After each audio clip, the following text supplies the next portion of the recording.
Hello my lucky stars, my name is BSTARJAM. How you doing? I want to welcome you to a nice edition of Art Jam. Now, listen closely folks. This is what we're talking about today. We are talking about none other than, to be honest with you, I don't know what. I actually did not have a topic for this video, so I'm just going to be, you're going to listen to the ramblings of an artist for the next 10 to 15 minutes. If you want to watch me draw, please do so. And shut off the voice sound in the background.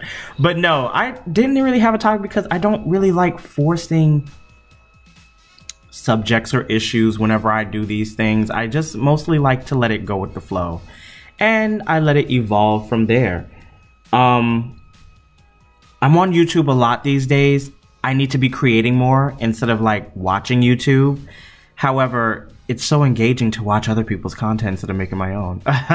No, but things that I'm going to be bringing down the pipeline is mostly so much more of my project and how I'm going to be getting it out there.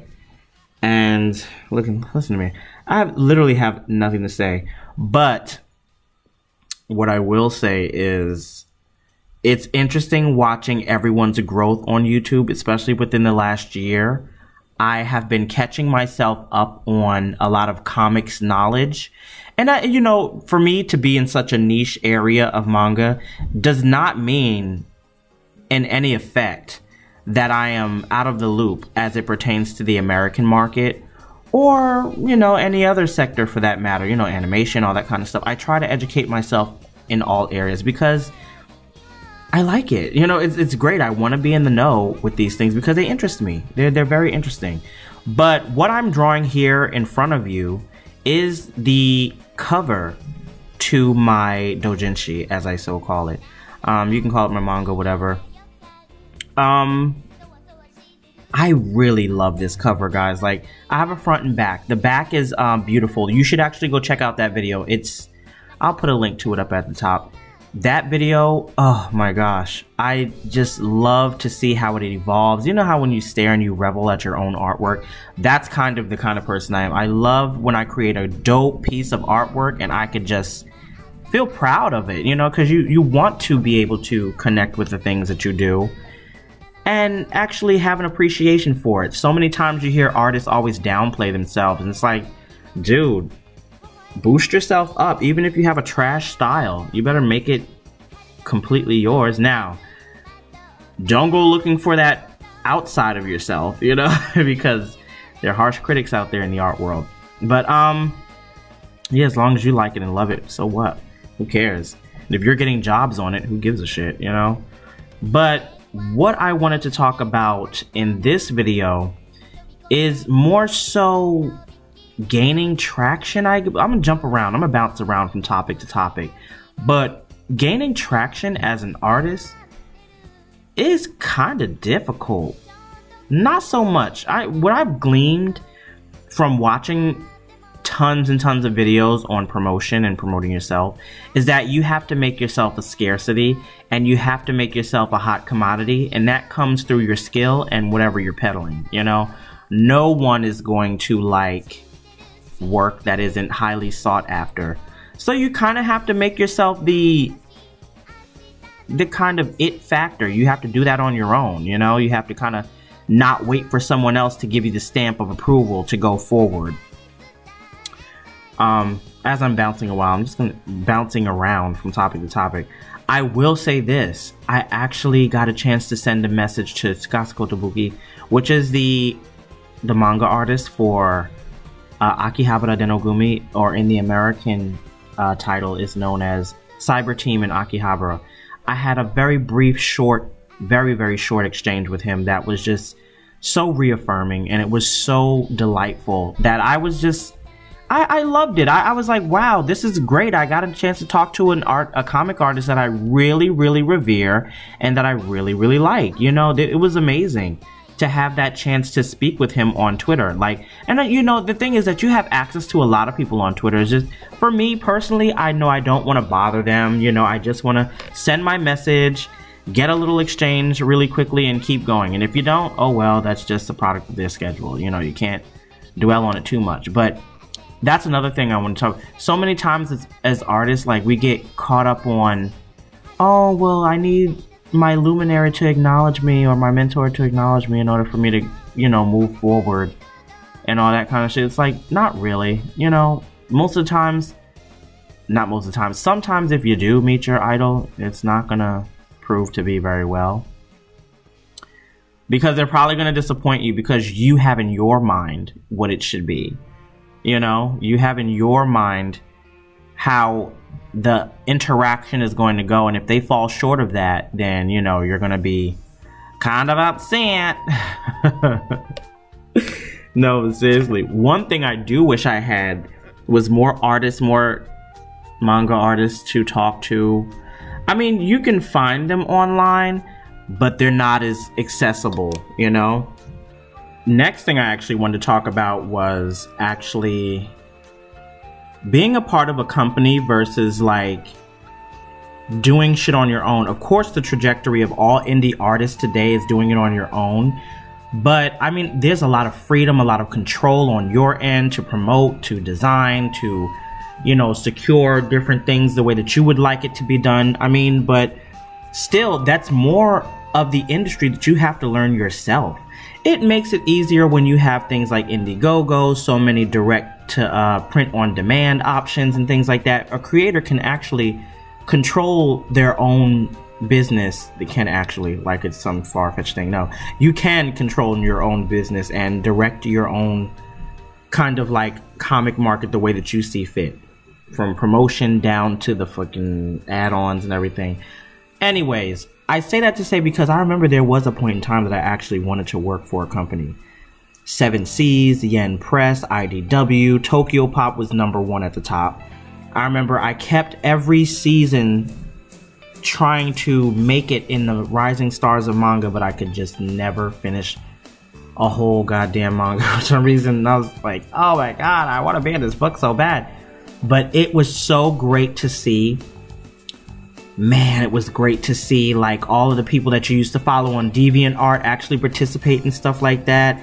But I'm saying that to say that now that luster for me has gone. If I was to actually work for any publisher, honestly, y'all, I really don't.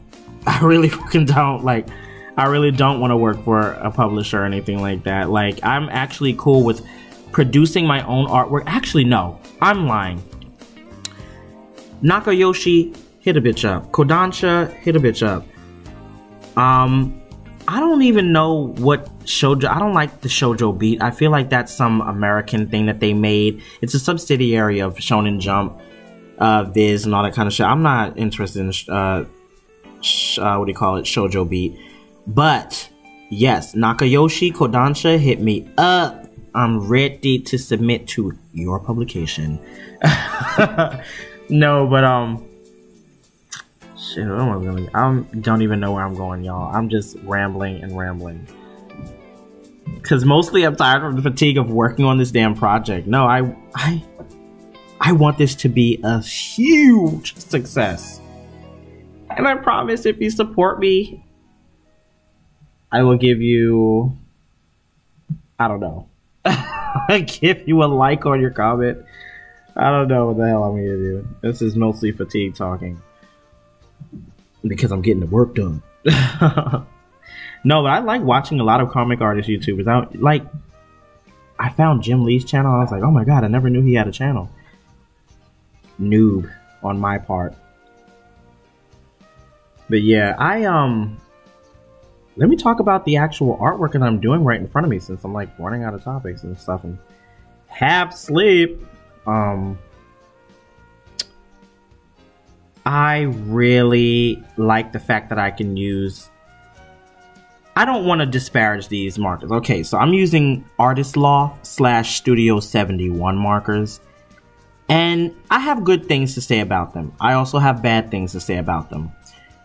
Artist Loft, get your shit together, formerly Studio 71. There's no reason why if I spend $64 to $70 for a 24/40 pack of markers that every time I open the goddamn box and open the goddamn cap on the marker, that I see little scrunchy, almost kind of like, you know, dusties that you get on your jacket when it frays or when it starts to, like lint gatherings and lint balls and stuff like that. It looks like there's little crummy pieces on the tip of the marker and on the end of the marker. And also, Artist Loft, get your shit together, because the tip of the marker, when it gets dry, it starts to fray like a bitch. I don't want no fraying marker. I don't want no fraying goddamn marker, okay? Especially if I'm spending $64 to $70. I'm like, come on. What is wrong with y'all? But anyway, I make it do what it do.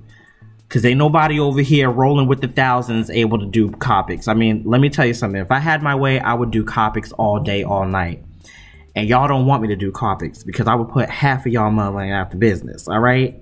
Because my shoujo art would be immaculate. It would be beautiful. I mean, it's already beautiful now. I don't really have a problem with it. I mostly have a problem with the quality of the marker itself. I can make beautiful works of art with what I have available to me.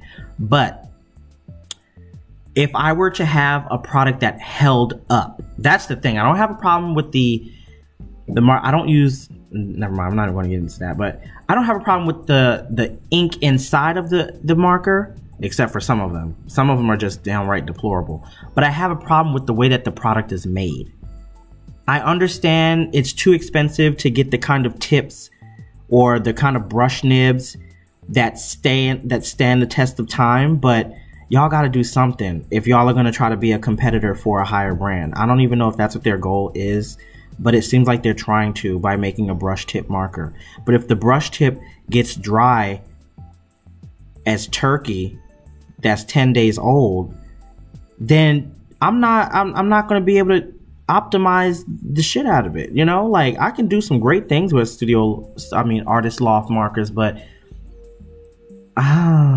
not if the brush tip is ready. You know what? Let me go back over to and trade another kind of semi-quality marker for another one.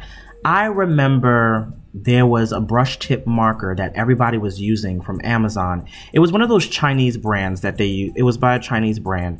I'm going to see if they still have brush tip. I forgot it was Bianyo or it was one of those, you know, off-brand Chinese markers that actually went to making a brush tip. So I'm going to do that. I'm going to switch over to that brand.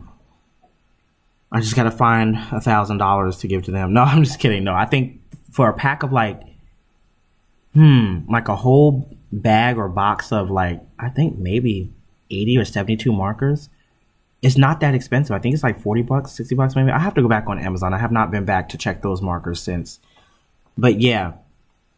Those little symbols you see on the front cover, those are the Divine Heart hymns. That's my Angelian language. Angels or angels, whatever you want to call them. Basically, they kind of look like angels, but they're not. They're just interdimensional beings. But they look like angels, you know? And that's their language. And those are also seals that can be used to enchant. They can be used to invoke different type of magical things and stuff like that. So, yeah. Get into my language. That's the sheet that you see over at the far right. That's some of the language over there. I have since done and finished 3 full sheets of the language, and I have descriptions and names for each of the symbols and exactly what incantation or what spell it is.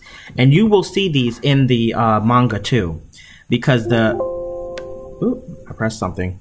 Anyway, as you see the character, that's Shiranosuke. Shiranosuke is the Caucasian-looking feller with the brown hair, and Takuma is the black guy with the purple hair. So yeah, my 2 characters, Shiranosuke and Takuma, they are basically navigating this interdimensional magic that Takuma just found and Shiranosuke has already been practicing. However, they come into conflict with one another. It is a soft shonen as well, so you will see elements of romance slightly take place between them.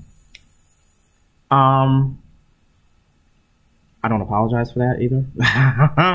Like I said, it's my Tokyo Babylon basically, so I'm excited, dude. Like, guys, I cannot wait till I show y'all the pages. I'm also going to be selling the production art too. So all of my layouts, all of my character sketches, like, I'm so excited for you guys to see this shit. I've been working so hard on it, trying to stick to one project because so many times I'd have fucked up on manga because I keep switching back and forth. But anyway, I'm going to save that conversation for another video.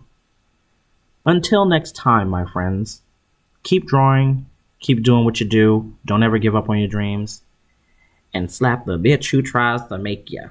Peace!